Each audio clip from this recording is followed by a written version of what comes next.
New year था। वास्तव में उस दिन कोई 13 अप्रैल नहीं थी, उस दिन न्यू ईयर था, है ना। उन्होंने न्यू ईयर के हिसाब से किया, भाई पंजाब का न्यू ईयर बैसाखी है, आज न्यू ईयर है। बाद में जब तारीखों के हिसाब से देखते हैं तो वो तारीख कौन सी पड़ती है, 13 अप्रैल। इसलिए आजकल हमने फिक्स ही कर लिया बैसाखी कब मनाने लगे, क्योंकि इस दिन किसकी स्थापना हुई, किसने की, कहां पे की। वे जो गुरु की सीख मानते वो क्या थे, सिख। अब अपने इतने सारे लोग गुरु की सीख मानते तो अपने कौन है, सिख। अब गुरु गोविंद सिंह जी ने एक दिन सारे सिखों को इकट्ठा किया और इकट्ठा करके कहा, भाई इतने दिन तो अपने केवल गुरु जी की भक्ति कर रहे थे, पर अब गुरु जी की भक्ति से पार नहीं पड़ेगी। भाई दिल्ली में आया हुआ है औरंगजेब, कौन आया हुआ है, और वो लोगों को पकड़ पकड़ के जबरदस्ती धर्म परिवर्तन करवा रहा है, और जो धर्म परिवर्तन नहीं कर रहे उनको मार रहा है। इसलिए अब हमें लड़ना पड़ेगा, हमारे धर्म को बचाने के लिए, हमारी संस्कृति को बचाने के लिए, हमारे मंदिरों को बचाने के लिए, हमारी मूर्तियों को बचाने के लिए, हमारी गाय को बचाने के लिए, महिलाओं को बचाने के लिए, यज्ञों को बचाने के लिए क्या करना पड़ेगा, लड़ना पड़ेगा। इसलिए हम एक सेना बनाएंगे और उस सेना का नाम होगा खालसा। क्या नाम होगा, अब भाई आप मुझे बताओ कौन कौन आना चाहता है। जो जो उस सेना में शामिल हुए वो कौन हो गए, और खालसा वालों को उन्होंने कहा कि तुम्हें सैनिक वेशभूषा में रहना पड़ेगा, तुम केस कंघा कड़ा कृपाण कच्छा धारण करोगे। क्या क्या धारण करोगे, केस कंघा कड़ा कृपाण कच्छा। सैनिकों के बाल लंबे लंबे होते है ना, ताकि एक बार तो यूं पड़े तलवार आगे तो भी लगे नहीं, कटे नहीं। इसलिए आप भगवान राम के उनके भी देखो कि जुड़े हैं, लंबे लंबे बाल हैं, तो ये लंबे लंबे बाल का ही रीजन था। सैनिक, आप कोई सैनिक वेशभूषा में किसी की भी पुरानी फोटो देखो, उनके लंबे बाल है, हेलमेट है वो एक प्रकार का, है ना। इसीलिए पगड़ी और साफे आए, ये पगड़ी बांधी हुई है, एक बार तो लठ मारो तो भी सिर फूटेगा, और सबसे कोई नाजुक जगह है तो सिर है ना। बाकी जगह एक बार यदि कुछ लग भी गया तो घाव भर जाएंगे, सर के अंदर लग गई तो व्यक्ति की डेथ हो जाएगी। इसलिए हेलमेट पहनना चाहिए, है ना। इसलिए बिना हेलमेट के कभी भी गाड़ी चलानी। मैं को आपने हेलमेट पहन रखा है और आप बाइक से गिर गए, कितने भी कैसे भी गिर गए, आप छिल जाओगे, इधर से इधर से, हो सकता है यूं कई दिन तक यूं लंगड़ाते लंगड़ाते ही चलो, है ना। हो सकता है जगह जगह दर्द हो आपके, लेकिन सिर बच गया ना, कुछ नहीं होगा। और यदि आपके हेलमेट नहीं है, आप लाल बत्ती पे रुके हुए थे, गाड़ी खड़ी है, अब जैसे हरी बत्ती भी आपने ऑन नहीं किए, स्पीड 20 की है, इतने में पास में से धीरे से टच हुई किसी की, आप नीचे गिरे, सिर के लगी, ऑन द स्पॉट डेथ हो जाती है। मतलब आप पूरी बॉडी देखेंगे बंदे की, खरोंच नहीं कि कहीं पे यूं भी नहीं हो रखा है, और बंदे की डेथ हो गई। तो कैसे डेथ हुई, सिर में लग गई, है ना। फिर वो क्लोटिंग होगी, ऐसे पढ़ते हैं अपने, रक्त का थक्का जम गया, है ना। वो सब ये वो माइंड वाले। तो ये मेरे को याद है, पहले लाल कोठी में स्प्रिंग बोर्ड हुआ करता, तब अपने को स्टूडेंट थे, और उन वो यूं लाल बत्ती पे रुके हुए थे, और लाल बत्ती से जैसे गाड़ी रवाना हुई, उनके हेलमेट नहीं पहना हुआ था, पीछे कोई टैक्सी वाला को दूसरी बाइक वाला था, उसकी टच हुई। अब लाल बत्ती पे खड़ी गाड़ी है, स्टार्ट हुई है, तो क्या स्पीड हो सकती है, 10-20 यही रही होगी यार स्पीड। ये तो है नहीं कि भाई हाथों हाथ 100 की स्पीड चली जाती है, भीड़ के बीच में हो रहे, तो भीड़ के बीच में तो ये लाल बत्ती सारे खड़े रहते हैं ना, और गिरे ऑन द स्पॉट, हॉस्पिटल पहुंचे नहीं। इसलिए बिना हेलमेट के कभी भी गाड़ी चलानी, और हेलमेट भी डंके वाला, ये नहीं वो टोपी सी लगा के, है ना। उस टोपी से तो अच्छा लगाओ ही मत, यूं मरोगे नहीं मरोगे, टोपी पक्का मारेगी, वह गिरे और वो टोपी घुस जाएगी भाई साहब, पहले वो टूटेगी, वो मार देगी आपको, वो लगा देगी कहीं ना कहीं आपके। इसलिए हेलमेट हमेशा कैसा होना चाहिए। तो इसलिए गुरु गोविंद सिंह जी ने कहा कि केस कंघा कृपाण कड़ा कच्छा, मतलब बाल लंबे रखिए, फिर उसमें कंघा रखिए, फिर हाथ में कड़ा रखिए, एक हमेशा हथियार कृपाण रखिए, और कच्छा धारण कीजिए। सैनिक वेशभूषा यही थी। तो खालसा पंथ स्थापित किया। क्या स्थापित किया, लोगों ने कहा आपने तो मुट्ठी भर लोग हैं, औरंगजेब के पास इतनी बड़ी सेना है, कैसे लड़ेंगे साहब, आपने कह दिया लड़ना है। गुरु गोविंद सिंह जी ने वापस कहा कि 1.25 लाख तो एक लड़ावा ता गुरु गोविंद सिंह नाम कहावा, चिड़िया दे संग बाज लड़ावा ता गुरु गोविंद सिंह। अरे बाज हो तुम, बाज, इन चिड़ियों से तो कभी लड़ लोगे जागे, ज्यादा होने से क्या होता है, उनके 1.25 लाख पर भी तुम एक ही भारी पड़ जाओगे, लड़ो तुम। वो गुरु गोविंद सिंह जी का जो खालसा पंथ है वो कब स्थापित किया गया, बाद में बैसाखी का दिन ही अपने तय हो गया। क्या हो गया, 13 लिख लो। क्या बोलते हैं 10 लक्षण पर। जैनों के 5 मुख्य सिद्धांत होते हैं। कितने मुख्य सिद्धांत, सत्य, अहिंसा, अस्त्य, अपरिग्रह, ब्रह्मचर्य। क्या क्या 5,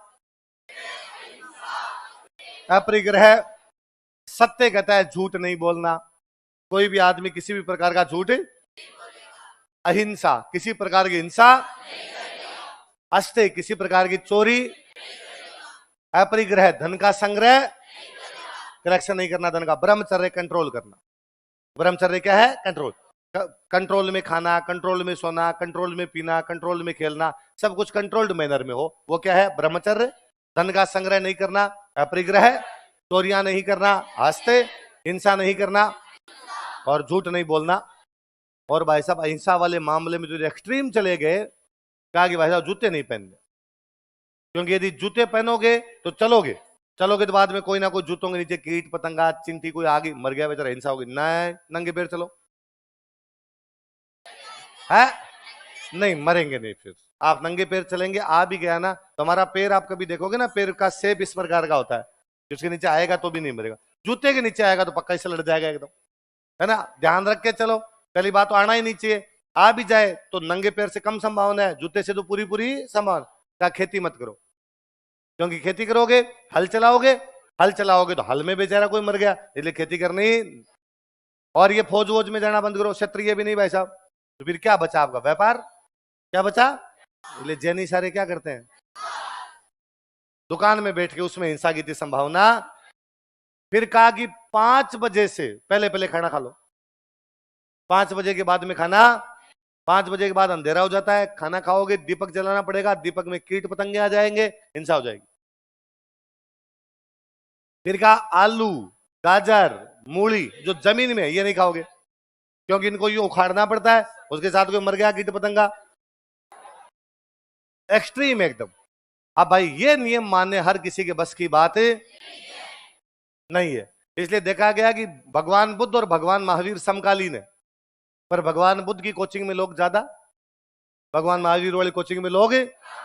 भगवान महावीर ने पूछा भाई ये क्या कारण है? उधर बेच पे बेच, सेमिनार पे सेमिनार होते जा रहे और अपने यहाँ पर इतनी भीड़। लोगों ने कहा सर अपनी कोचिंग के नियम इतने कठिन है कि बच्चे अपने एडमिशन लेना, थोड़ा नियमों में शिथिलता दी जाए, नियमों में थोड़ा सा यूं थोड़ा है ना रिलैक्सेशन दिया जाए। तो फिर भगवान महावीर ने कहा अब हम 2 प्रकार के बैच शुरू करेंगे, एक ऑनलाइन और एक ऑफलाइन। कौन कौन से करेंगे? उन्होंने 5 व्रतों को 2 भागों में बांटा, अणुव्रत और महाव्रत। किस किस में बांटा? अणु का मतलब छोटा, महा का मतलब एक तो इनको छोटे रूप में मानना, एक इनको बड़े रूप में। कौन छोटे रूप में मानेगा, कौन बड़े रूप में? का जो साधु सन्यासी है वो तो बड़े रूप में मानेंगे, वो तो किसे मानेंगे? और जो गृहस्थ है, जो आम जीवन जीते हैं, घर परिवार के साथ रहते हैं, वो कैसे मानेंगे? कहने का मतलब है जो महाव्रत का पालन करेंगे वो तो वास्तव में कभी झूठ नहीं बोलेंगे। आप संत बनेंगे, किस बात का झूठ है? अब आप किसी प्रकार की हिंसा नहीं करेंगे, आप किसी प्रकार की चोरी नहीं करेंगे, आपके पास कोई धन नहीं होना चाहिए। रात को खाया, सुबह वाला कहां से आएगा? सुबह देखेंगे। ये भी नहीं कि आपको सुबह का खाना भी स्टोर कर रखा, किसी प्रकार का कोई धन का संग्रह, अपरिग्रह, और हर चीज कंट्रोल्ड मैनर में होनी चाहिए। कम खाना, कम पीना, कम बोलना, सब कुछ, तब ब्रह्मचर्य का पालन होगा। गृहस्थों के लिए कहा गया कि तुम्हें थोड़ी थोड़ी छूट है, थोड़ा थोड़ा झूठ बोल लो, थोड़ी थोड़ी हिंसा कर सकते हो, थोड़ी थोड़ी चोरी हो जाए तो हो जाए, धन का संग्रह भी कर सकते हो। क्योंकि यदि कोई आदमी बीवी बच्चों के साथ रहता है, घर परिवार के साथ रहता है, माता पिता के साथ रहता है, बिना धन के संग्रह पार कैसे पड़ेगी? कि 10 दिन 15 दिन महीने का जुगाड़ तो होना चाहिए ना यार, तब आपकी घर गृहस्थी चलेगी। और कहा थोड़ा बहुत कंट्रोल में भी थोड़ी बहुत आपको छूट ही दी जाती। तो 2 प्रकार के कोर्स शुरू कर दिए, एक तो अणुव्रत और एक कौन सा? अणुव्रत और। तो फिर महाव्रत वालों के लिए कहा गया, साधु सन्यासियों के लिए कहा गया तुम चैत्र में भी व्रत रखोगे, तुम भाद्रपद में भी व्रत रखोगे, तुम माघ में भी 10-10 दिन के व्रत रखोगे। पर फिर गृहस्थों के लिए कहा गया कि तुम यूं व्रत करने बैठ गए तो काम धंधा कब करोगे रे? इसलिए बाकी वाले नहीं रखने, तुम केवल भाद्रपद में रख लो। कब रख लो? भाद्रो महीनो मोटो महीनो है तो भाद्रपद वाले रख लो। इसका मतलब है भाद्रपद के 10 लक्षण पर्व है तो गृहस्थों को भी रखने हैं और सन्यासियों को भी रखने हैं। चैत्र और माघ वाले गृहस्थों को रखने की आवश्यकता नहीं। तो वो कौन रख ले? तो इन तीनों में बड़े कौन से हो गए? भाद्रपद। कौन से हो गए? भाद्र। इसलिए भाद्रपद वालों के लिए एक नया शब्द दिया गया, पर्युषण। क्या दिया गया? पर्युषण का मतलब होता है महापर्व है। क्या मतलब होता है? महा मतलब बड़ा, पर्व मतलब त्योहार। बड़ा त्योहार कौन सा? पर्युषण। कौन से महीने में? भाद्र। तो भाद्रपद के 10 लक्षण पर्व को क्या कहा जाता है? कि चैत्र और माघ वाले तो केवल किसको रखने हैं? सन्यासियों को। और भाद्रपद वाले सन्यासी तो रखेंगे, साथ में किसको रखने हैं? गृहस्थ। तो अणुव्रत तो एक प्रकार की ऑनलाइन है और महाव्रत एक प्रकार की। आपको डेली सुबह 7 बजे क्लास में आना ही पड़ेगा, यहाँ पे बैठ के ही पढ़ाई करनी पड़ेगी। 1 बजे तक क्लास है तो 1 बजे तक क्लास में बैठना ही पढ़ेगा। आपके लिए कठोर तपस्या है, ऑनलाइन वाले के लिए सुविधा है।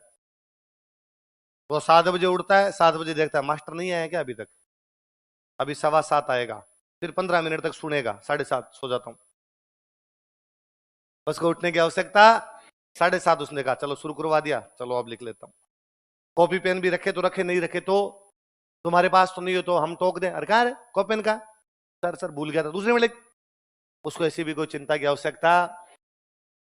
तुम्हें दूसरे दिन हम क्लास में खड़ा कर ले, सुना नहीं याद है पापा को फोन कर देंगे। ऑनलाइन वाले को ऐसी कोई चिंता करने की भी आवश्यकता। तुम्हें मैं कितनी भी बकवास करूं क्लास में सुननी पड़ेगी। क्या इलाज है तुम्हारे पास, कोई इलाज है? तुम मेरे को ये भी नहीं कह सकते मुंह पे गया हो पढ़ा दे। तुम खड़े होके जाओ तो भी मैं टोक दूंगा, भाई कहां जा रहा है, बैठ जा।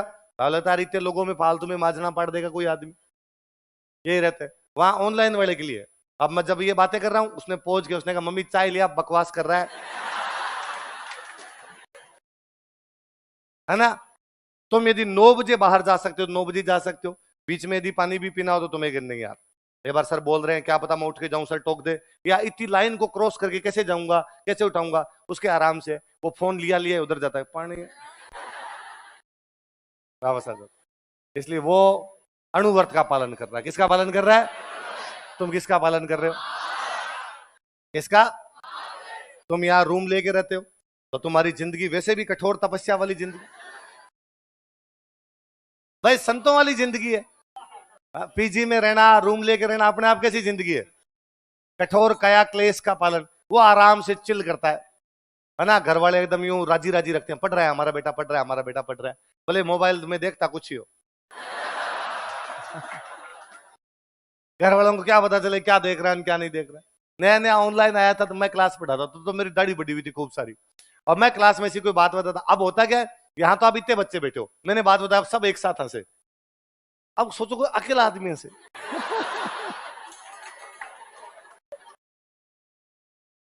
कानों में ईयरफोन लगा रखे और जैसी बात है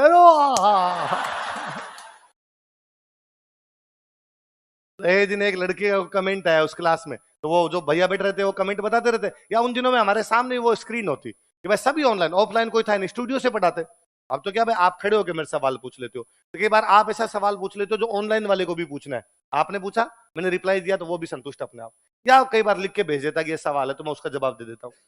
उन दिनों में जब सारे आप लोग जो ऑफलाइन स्टूडेंट थे उनको हमने ऑनलाइन कर दिया, भाई कोरोना में आ सकते नहीं थे तो हमने ऑफलाइन को कहा भाई तुम ऑनलाइन हो और तुम घर पे बैठ के पढ़ो, और जो भी तुम्हारे समझ में आए लिख दो इसमें। जो बीच में कोई एक आधा आता रहता। अब होता क्या, जब बच्चों को पता चला मैं लिख सकता हूं तो वो सवाल पूछता ही नहीं था। फिर वो आ नहीं रहा तो उसकी वो भड़ास भी होती थी कि यार क्लास गए ने। फिर उसको ये भी पता था कि सर को पता भी नहीं कौन कमेंट कर रहा है, भाई वो नाम लिखता अलाउद्दीन खिलजी। आईडी का नाम वैसे स्प्रिंग बोर्ड दा लाडला है ना, पापा की परी मादा लाडला बिगड़ गया टाइप के कुछ।